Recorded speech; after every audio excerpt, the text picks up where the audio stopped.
Ya nos acompaña aquí en el estudio el maestro Carlos Barbosa Castillo, experto en Derecho Electoral, Democracia y Participación Ciudadana, entre otros, catedrático, escritor. Carlos, bienvenido, muy buenos días. David, buenos días, me da gusto saludarte y a quienes nos escuchan y nos ven en las plataformas igualmente. Oye, ¿qué reflexión de entrada nos podrías compartir en este momento de reflexión Sí, justamente? claro. Lo que coloquialmente llamamos veda, vamos a las urnas el domingo. ¿Qué decir sobre todo de quienes, y prometí que te lo iba a preguntar aquí al aire para arrancar el día de hoy, porque muchas personas tristemente en la semana nos los comentaron, qué decirle a quienes se sienten decepcionados, que dicen que siempre es lo mismo y que como que no ven mucho caso en ir el domingo a votar, pero con el reto, al final, Carlos, como Estado, como país, como ciudad, de abatir el abstencionismo?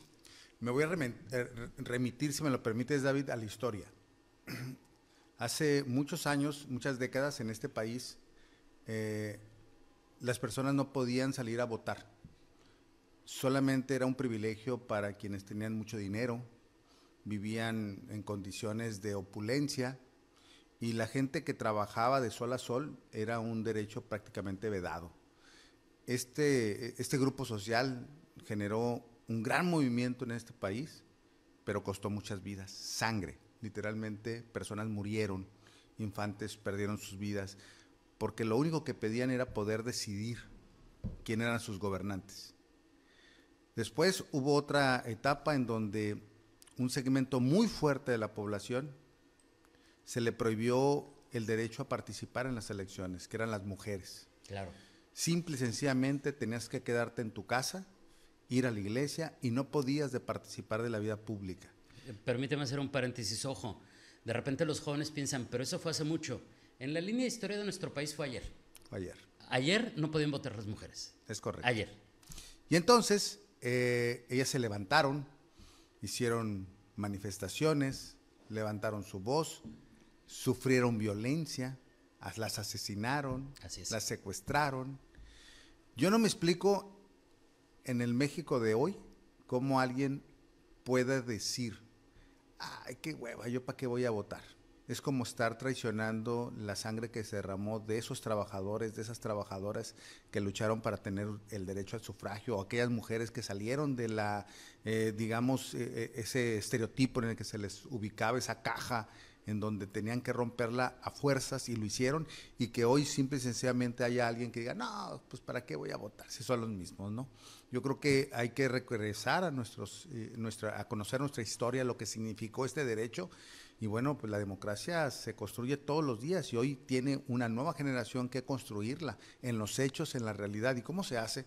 Pues yendo a la urna, participando, inconformándose, apoyando, como sea. Es decir, la fiesta cívica es eso, participar en condiciones de igualdad a una justa democrática en donde se va a elegir a la opción que se desee y que la ciudadanía va a ser la que va a determinar quién es el que nos gobierne. Creo que esa es la parte más importante de un proceso electoral y no olvidar a aquellos que fueron caídos o caídas no más por el derecho a que nosotros pudiéramos ir a esa urna.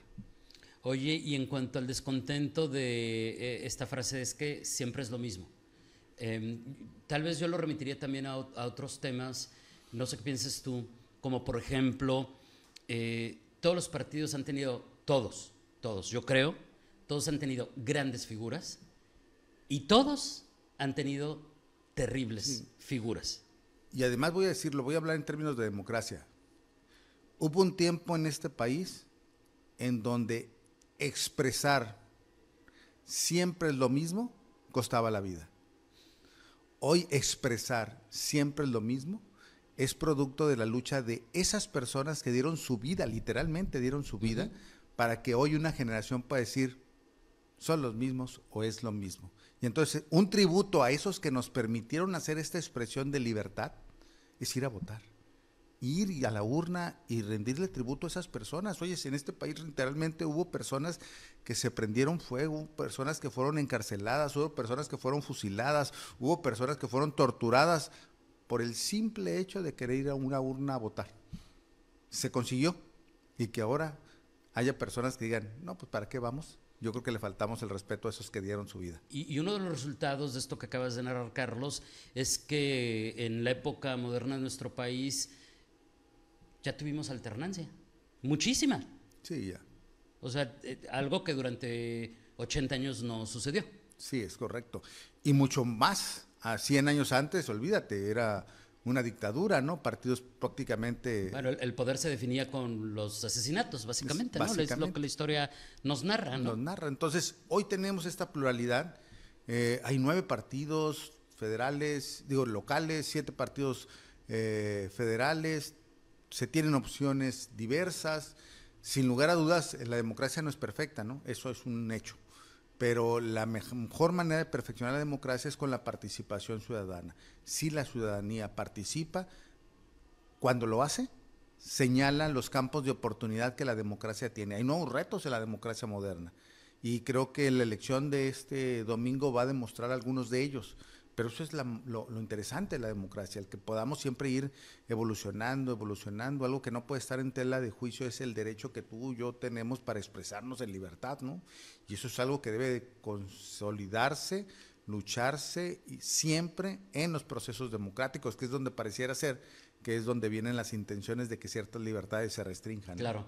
Y que es una lucha constante. Siempre van a surgir fuerzas Siempre. que quieran regresar, que quieren ser regresivas, que quieren coartar eso en todos los ámbitos. Ya tenemos comentarios y preguntas del público, ahorita les seguimos, pero justamente en este tema nos dicen muy buenos días, muy buen programa con Barbosa como siempre. Tengo una duda, por favor, pregúntale qué caso tiene que haya tantos diputados, porque en realidad votan lo que el coordinador del partido les dice, o sea, nada más levantan la mano, lo que les ordenan, entonces, ¿para qué tantos? Y está bien interesante la pregunta porque ya evoluciona a no solamente ¿por qué tantos? Sino ¿por qué tantos cuando hacen esto? ¿No? Entonces, ¿qué responderle? Que es muy interesante la pregunta, le agradezco mucho, porque ahí lo que se evidencia es la crisis del sistema parlamentario, no tanto el sistema electoral. El sistema parlamentario por sí tiene un problema. Y lo dice atinadamente, ¿quién nos escribió, perdón? Ahorita le pedimos, lo que Ahorita, pasa es que llegó por WhatsApp, pero atinadamente quien nos lo hace la reflexión en WhatsApp, es cierto, el principio democrático hace que una persona llegue a una cámara, pero ¿qué hace que esa persona en la cámara ya no le responda a sus electores, sino a su fracción? Lo que hace que esa persona le responda a su fracción es el sistema parlamentario y el sistema de partido. Hay partidos en donde si tú votas fuera de tu fracción, te expulsan. Y hay mecanismos internos en los sistemas camerales en donde aquella persona que se sale de la fracción pierde derechos o prerrogativas. Y entonces tenemos un problema. El problema no tanto es en el sistema democrático, que la ciudadanía confía y le otorga el voto a una persona y esta persona llega a la Cámara, pero cuando llega a la Cámara se encuentra con esta realidad. claro. O te alineas o te vas.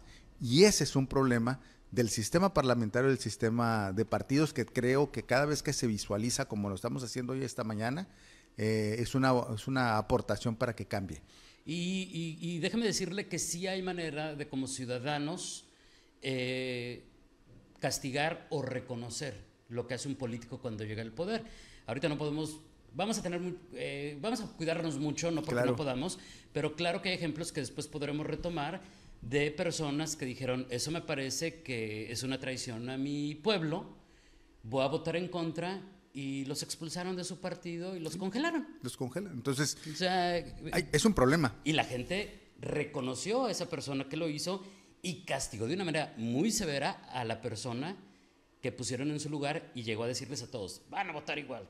O sea, Sí, claro. después lo platicamos. A ver, también nos dicen del público, ¿cómo un ciudadano que no ha razonado su voto aún puede votar este domingo sin dañar tanto? ¿Se puede hacer algo con eso? Híjole, uno de los grandes temas, incluso de carácter filosófico. Fíjate que en la academia yo he llegado a diseñar hasta 29 tipologías de voto. Es decir, he logrado analizar y estudiar cómo la ciudadanía, cuando llega a la urna, está influenciada por distintas variantes. Yo le llamo tipologías de votación. Y hay personas que pueden llegar a la urna porque le gustan los colores, Sí. Hay personas que les puede llegar a la urna porque se les hace guapo o guapa. Hay personas que se les pueden llegar a la urna porque así me lo inculcaron mis padres. Hay personas que pueden llegar a la urna porque pues es donde trabajo. Es decir, yo identifiqué más de 29 tipologías, ¿no? Lo cierto es que influye mucho también la psicología. Es decir, no solamente hay un voto analizado, informado de plataformas y de conductas, también hay un voto circunstancial y se registra. Está, digamos, considerado que hay un 1% de la población que cuando llega a la urna no ha decidido todavía por quién votar. Ahí toma la determinación, un 1%. Hay un tipo de voto que a mí me llama mucho la atención y que incluso algún día lo vamos a platicar a profundidad, que es el voto estímulo. El voto estímulo se diferencia, pero profundamente de aquello que dice la compra del voto, ¿no? El voto estímulo es, por ejemplo, te vamos a regalar un café si llegas con el dedo pintado al Oxxo. Ah, como lo que está haciendo la Canaco. Como el que Si tengo ofertas, si tú llegas y me compruebas con el dedo manchado que votaste, te voy a dar descuentos, te voy a regalar algo. Ese se llama voto estímulo. La gente participa porque está estimulada por un agente externo que le va a dar una satisfacción personal. ¿Cuál? Pues si me voy a levantar temprano y me van a regalar una hamburguesa, voy y voto. Ya. ¿No? Entonces, esta es una tipología muy interesante porque se conflictúa con algunas otras características que la ley prohíbe, pero me parece que es una de las cosas que más se disfrutan en lo personal, digo, el día de la jornada, porque que me regalen un café por llevarle mi dedo, me encanta. Pues podremos decir que no es la razón ideal, pero que mientras motiven la participación, bienvenido. Bienvenida. Oye, la primera pregunta que nos hicieron, ya me dijeron, es Luis Tobar quien nos las hizo. Saludos, Luis, muchas gracias. La segunda pregunta fue de Laura Román y la tercera viene de Carlos Alberto, que nos dice, buenos días, pregunta por favor al maestro Barbosa. ¿No sería mejor eliminar las alianzas de los partidos porque considero que solo confunde a los votantes? Hijo, es otro temazo, ya lo hemos estado tratando, pero ¿qué responder? Por la Te fijaste que dije, no, yo mejor no hablo, mejor es que sí tenemos, y creo que lo hemos analizado, tenemos una opinión, pero por la naturaleza del momento en el que estamos, que es la veda electoral, hablar de una manera en la que alguien pueda sentir que estamos atacando una coalición, ya, claro, implicaría que estamos rompiendo esta parte de la veda, ¿no? Ahora, pero es un buen tema para otro momento. Ya lo hemos platicado, vamos a ahondar con él, deje que pasen las elecciones o el domingo después de las 6 de la tarde, aquí en nuestro programa especial, si nos da tiempo lo programamos, porque ese día va a haber cosas, estoy seguro, muy calientes que platicar, pero en otra sesión lo podremos hacer. Ahora, en este mismo contexto, Carlos, por ejemplo, los colegios de abogados, las barras de abogados, nos comentaban que cuando hay baja participación, eso, además de todo lo que pudiéramos narrar en la lógica básica de cualquier ciudadano, más allá de una expertise de abogacía o de, en tu caso, derecho electoral, que eso también contribuye a que se judicialicen los procesos electorales. Es decir, que cuando hay mayor participación, se pueden anular muchísimas situaciones que nos llevan a que una elección se decida en un juicio más que en las urnas. ¿Esto por qué sería? Sí, es cierto. A mayor participación, las posibilidades de judicialización son menos, por una razón. Casi no queda la menor duda de un triunfo cuando hay una participación, digamos, avasalladora, y eso mata cualquier interpretación subjetiva que pueda darse incluso a través de un juicio, ¿no? Solamente hay una variante. Cuando la participación es muy alta entre dos competidores, la ley sí actualiza una figura que de manera inmediata judicializa la elección, y es la determinancia. Por ejemplo, si dos partidos políticos tienen una diferencia del 5%, ¿no?, entre el que gana y el que pierde, y luego a esto le sumas, por ejemplo, que hay una revisión de fiscalización donde se presume un rebase de topes de gastos de campaña, de manera inmediata te actualiza un elemento de judicialización tan fuerte como la nulidad de la elección. Ya. Entonces, este es otro variante que le puede dar, que puede cambiar este concepto general de que a mayor participación no hay judicialización. Cuando hay participación y la diferencia de determinancias del 5% y los rebases de tope de campaña pueden incidir, es un elemento para judicializarla al punto tal de anularla, ¿no? La abstención, La abstención es un elemento que difícilmente lo puedes poner en la balanza técnica.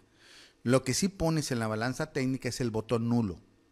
El voto nulo sí se entra en una ecuación para computar votaciones, por ejemplo, para la representación proporcional, las minorías.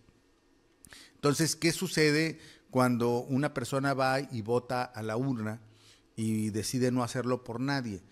Yo soy de la idea, no soy ajeno a quienes piensan diferente a mí, incluso en las aulas, hemos discutido mucho este tema, porque hay quienes dicen que el voto nulo no es voto, es decir, no es una participación, porque no decides. Bueno, en comunicación decimos que todo comunica, hasta la no respuesta ya te comunicó algo. Carlos, para cerrar la idea en la que nos quedamos, entonces, ¿tú cómo consideras, porque ya nos explicaste que hay personas que piensan distinto, pero entonces, ¿tú cómo consideras que aporta o no aporta o se debe ver un voto nulo? Para mí el voto nulo es una expresión de la ciudadanía que puede señalar, mejor dicho, señala su inconformidad con las postulaciones que se presentaron en los partidos que se registran. Entonces me parece que es una participación activa, muy activa, electoral, ¿no? No sirve en términos de integración, de representación política, y entonces ahí viene el cuestionamiento, los que debaten y dicen, no, es que si no sirve para la representación política, ¿para qué vas y votas, no? Entonces lo que yo manifiesto es que también el votar es una expresión respecto a lo que estás viendo como propuestas, como personajes o como partidos. Y si eso no te convence, el voto nulo es una opción. Sin embargo, no estoy promoviendo el voto nulo. No lo Claro, claro, eso es, creo que nos queda perfectamente entendible, pero yo sí me pregunto, ¿qué dice de la clase política el hecho de que en un supuesto muy arbitrario de repente veamos los resultados y veamos, pues el que ganó, ganó con 20%, el que perdió, perdió con 10%, pero los votos nulos fueron 30%, sí, el que ganó se va a quedar en el poder. Sí. Pero ¿qué te está diciendo la ciudadanía? Exacto. A ti, clase política, todos. Hay una manifestación de una voluntad, ¿no?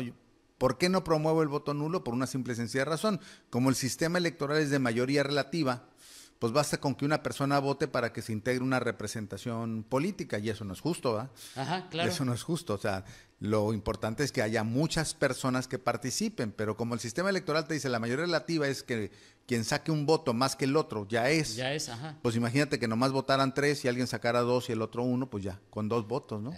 Eso también lo eliminamos saliendo todos a votar. Exactamente. Y que no lleguen al poder con 7% del padrón. Exacto. Digo, o con un voto. O con un voto. Ni siquiera porcentajes. Oye, ¿qué le decimos a quien nos dice por qué no hacer obligatorio a votar? Hay países donde te dejan en el limbo civil, porque hasta que no vas y pagas tu multa y te reactivan tu credencial para votar, no puedes ni ir al banco. Sí, hay muchos países, Paraguay, Uruguay, Argentina, Salvador, hay muchos países que tienen el voto sancionado, obligatorio, sancionable, ¿no? Porque en México el voto es obligatorio. En México incluso tienes una sanción establecida en la ley, en la norma, que es la pérdida de la ciudadanía. Sin embargo, es letra muerta.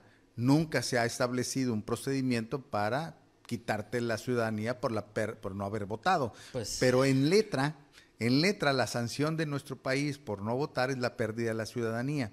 Pero como muchas otras leyes que solamente están en ese papel, no se materializan. Pero hay países en donde, por ejemplo, te sancionan con multas, te sancionan con señalamientos públicos, ¿no? Yo me inclino más, si en esa lógica, del voto estímulo. El voto estímulo me parece que podría ser una opción, que es, por ejemplo, si tú vives en una comuna y participas de tu elección local y se acredita con los listados nominales que votaste, en ese momento tienes un descuento del impuesto predial del 50%. Sí, tiraron de loco un político muy famoso en su momento y dije, pues la verdad es que no me parece tan mal, que no sé si te acuerdas, pues se lo dijo. Ya ve como el Buen Fin, que si vas y compras en el Buen Fin, el SAT te mete una rifa y te puede regresar el 100% de tu compra o te puede dar un premio, qué sé yo. Y decía, ¿por qué no hay una bolsa? Y es como una lotería, pero en la que entran solamente los que votan. Y te puedes ganar $1,000,000 o 10,000 pesos. Y va a haber 10,000 premios de $1,000 y todos se van a emocionar, ¿no? No sé, después vemos eso también. Dice Ofelia, buenos días. Yo me acuerdo que antes se ponchaba la credencial, hoy ya no lo hacen, ¿verdad? Ah, sí, yo me acuerdo que en los cuadritos se le hacía como un hoyito, se le empujaba algo, pero pues ahora ya todo es más electrónico, ¿no? Más digital, sí. Más digital. Oye, el tema del retiro de la propaganda en la veda, ¿cómo entenderlo? Muchos nos preguntamos que sí, que no, y a veces hasta el cómo, ¿no? Yo decía, ¿y cómo le haces para los que tienen muchas carteleras? Sí. Bueno, pues que las empresas que contrataron en el contrato venga que les van a quitar en tal fecha, tal hora, pero bueno, ¿qué es lo más importante cuando hablamos de este tema? Son 3 elementos que se tienen que revisar ahí. Lo primero, que la ley te dice que a partir del 29, es decir, el primer minuto del día 30, ya no debe de haber ningún tipo de promoción partidista, de plataformas o eso. Eso se sobreentiende que es que ya no puedes colocar propaganda electoral. Muy bien. ¿No? ¿Cómo se actualiza conforme a la ley? Bueno, en el caso de los espectaculares, que es el caso más visible, ¿no? Los partidos políticos, al momento de hacer las contrataciones con las empresas, como tú bien lo dices, establecen una temporalidad. La temporalidad es esta y a esta hora se acabó. A partir de ahí se hace una notificación en donde se le dice a la empresa, oye, baja lo que tienes que ver con mi propaganda porque ya se venció el contrato. Pero ahí se actualiza otra figura. La ley establece que se tiene hasta 7 días para el retiro de propaganda en espacios públicos. Y entonces ahí obedece. Pero de la veda al día de la elección son 4. Exacto. Entonces tú, por eso dices, de repente veo esto espectacular. ¿Por qué está esto espectacular? Bueno, porque está en el proceso de ser bajado por parte de la empresa que tiene este periodo de tiempo que la ley le señala. ¿Ok? Lo otro tiene que ver con las plataformas digitales. Y en las plataformas digitales, si bien es cierto, también está prohibido que a partir de la veda electoral se haga promoción de esta naturaleza, propaganda electoral. Lo cierto es que hay una jurisprudencia, la 7-2022, si mal no recuerdo, de la Sala Superior del Tribunal Electoral del Poder Judicial de la Federación, que dice que todo lo que tú publicaste hasta antes del 29, pues no lo tienes que quitar. Muy bien. Lo que tienes que hacer es dejar de poner en la etapa prohibitiva. Sí, ya no pones nada nuevo. Nada más, hasta ahí, pues sí. porque esa jurisprudencia dice, tú colocaste en la etapa permitida, ¿ok? Mientras en la etapa prohibida no puedas poner nada más, no tienes un problema, ¿no? Esto, digamos que son motivos de judicializaciones muy constantes. ¿Yo qué sugiero en aras de una democracia sana y limpia? Pues lo que persigue la veda electoral es que ya no haya propaganda. Eso es la veda electoral, que no haya propaganda, que el espacio de reflexión sea eso, pues que los partidos políticos hagan lo conducente para disminuir sus... Que hagan menos cochinero, pongámosle así. Ya, tú lo acabas de decir. Fácil. Y todo esto aplica también para redes sociales, porque de repente como que tendemos a separarlo, pero no, es básicamente la misma ley, es para todas las plataformas.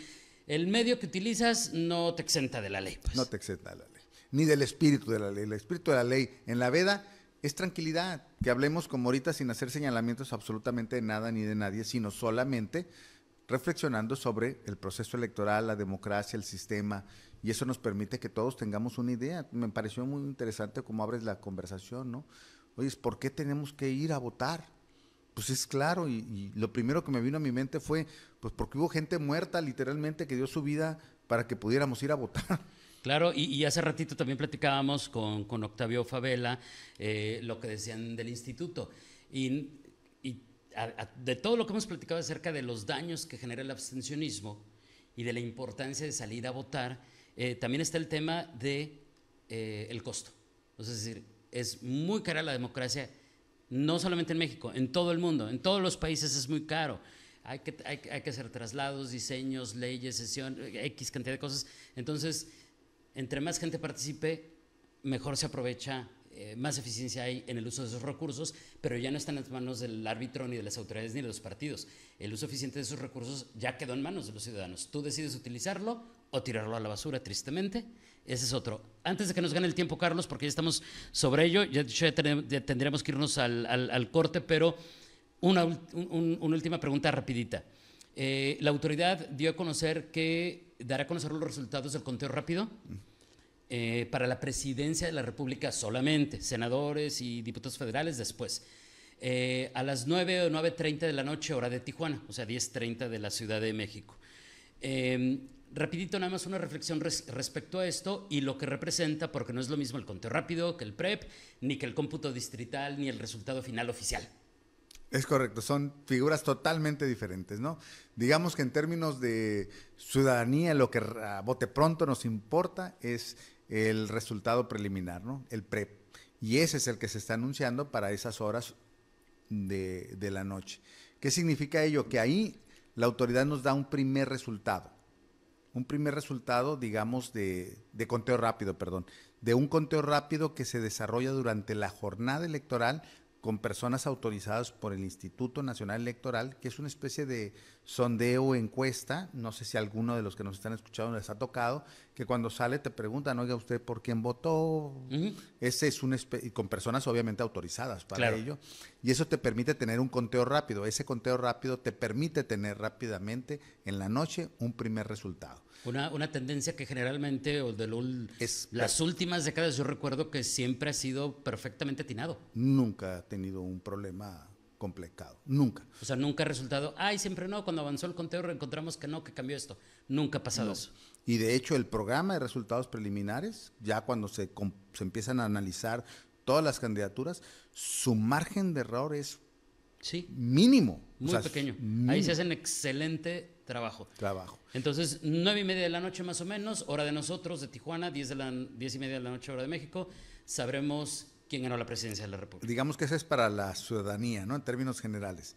Pero los cómputos distritales, es decir, el mecanismo técnico de revisión, acta por acta, urna, donde están los consejeros distritales, y que lo valida jurídicamente. Y que se valida jurídicamente, ese será hasta el miércoles. Se inicia el miércoles y son jornadas muy extensas, muy intensas. Sí. Para el grueso del colectivo social ya hay un resultado. ¿Por qué? Porque, como bien lo dices, es tan exitoso los conteos rápidos y los programas de resultados preliminares que difícilmente se problematizan en los consejos distritales. En los consejos distritales los que más se discute son diputaciones y eventualmente senadurías. Claro. Carlos, se nos acabó el tiempo, pero seguiremos la discusión. Nos escuchamos el domingo. Así será. Perfecto. Es Carlos Barbosa Castillo.